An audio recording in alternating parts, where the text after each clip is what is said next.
Hey everybody.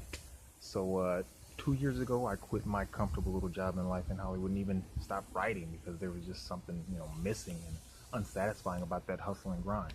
So I did something completely out of my depth, working jobs to learn functional skills.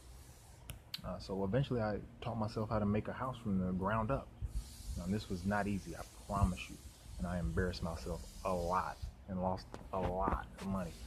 But it filled that hole in my heart and eventually brought me to where I am now.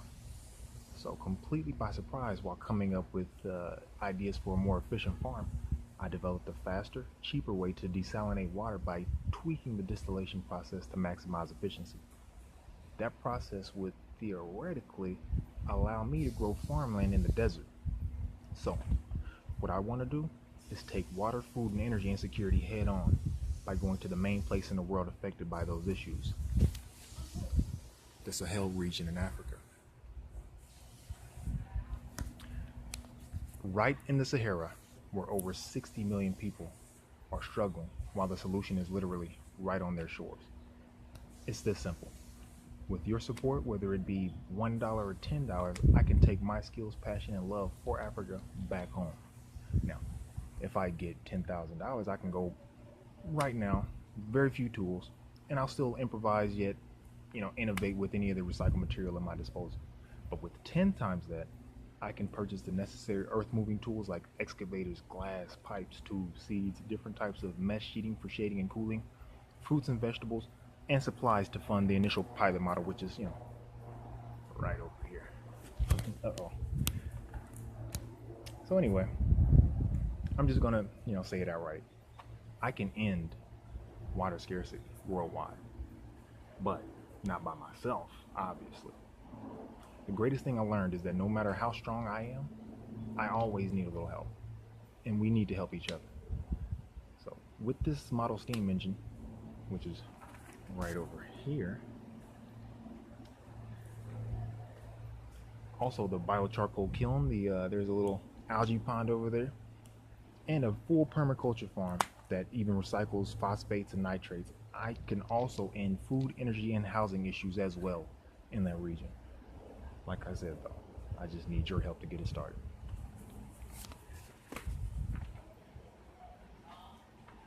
Always love to mess with this little thing.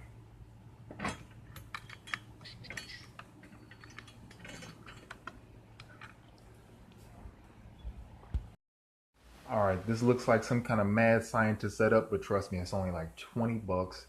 I just wanted to do a little demonstration of my desalination method, so that you can kind of understand it. Because outside, in my actual the actual model, it looks really complex and fancy and stuff when it's not. It's really simple. So let me just break it down. So say you take, some salt, something that you don't want to drink, some tap water, something that you really don't want to drink, you know, and you pour it into, any $2, teacup. I just got this out of, Goodwill. Um, you pour that in there, and the general principle is that the steam is going to come up. All the heavy materials are going to stay on the bottom. Okay, there's a copper tube inside of here, and it just flows along and it ends in this basin here. This is just like, tainted tap water or whatever.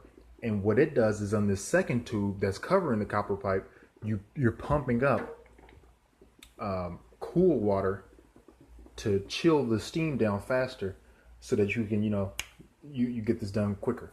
Now this right here, if this was outside, I just wanted to bring this out here because it looks like a mad scientist setup. It's all dirty and stuff in here, but I'm just trying to get you to understand the general principle. So you have, like, say, a little magnifying glass.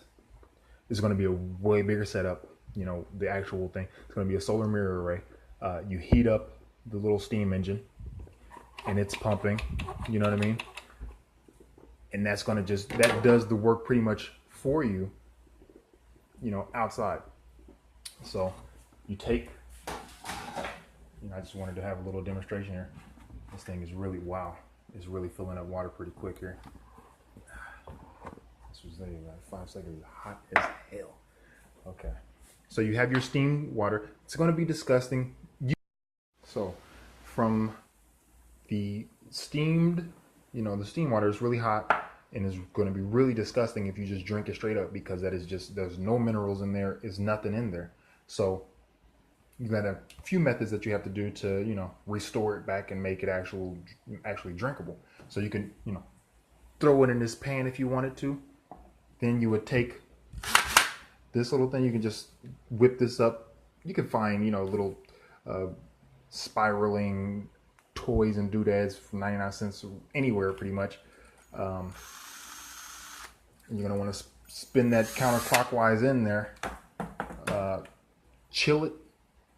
Pour a little pink Himalayan sea salt that pretty much provides all the minerals that you need. I have a lemon tree in the backyard. You just squeeze that bad boy in there. Holy shit, that's actually really fucking good. Damn, that's good. Anyway, I thought it was gonna be, taste a little bit, bad because it was super hot. But that's pretty much the general gist of it. And we're gonna go outside and I'm gonna show you the main, the larger project that I have working on. All right, so on a 2-mile pilot model, you would have this giant pool.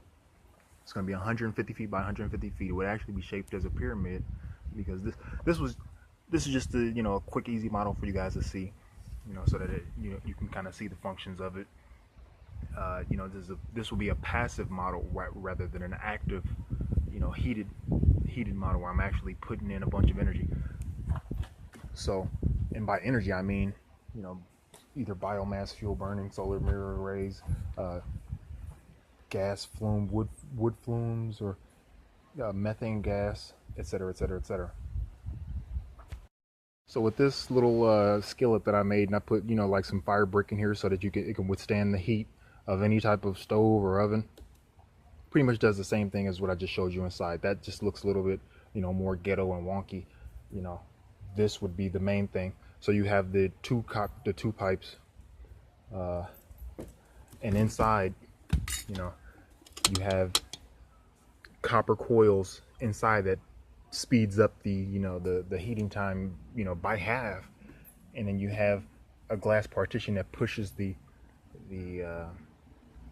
steam up quickly, and then you also have this, which both acts as a you can pour the tainted water supply in there, as well as you have air, because it's going to need a constant infusion of air that can come in but it won't come out.